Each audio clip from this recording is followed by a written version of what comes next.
জান্নাতের রয়েছে 8টা দরজা, মিনহা বাবুন ইউসাম্মা আর রাইয়ান।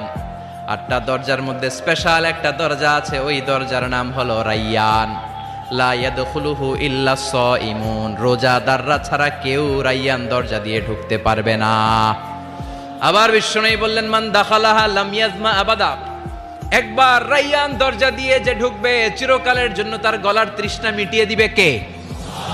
সিয়াম যারা পালন করবে তাদের জন্য আল্লাহ তাআলা এই দরজা দিয়ে ঢোকার পারমিশন দিবেন।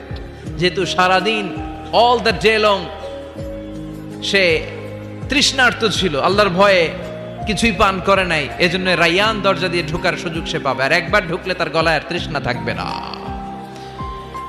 বিশ্বনবী বললেন এই 8টা দরজার অনেক মাহাত্ম্য। সাহাবাদেরকে নিয়ে জান্নাতের দরজার বর্ণনা দিয়ে বিশ্বনবী বললেন, তোমাদের মধ্যে এমন একজন সাহাবা আছে, জান্নাতের প্রতিটা দরজা ওই সাহাবাকে ডেকে ডেকে বলবে, আপনি আমার দরজা দিয়ে জান্নাতে ঢুকেন।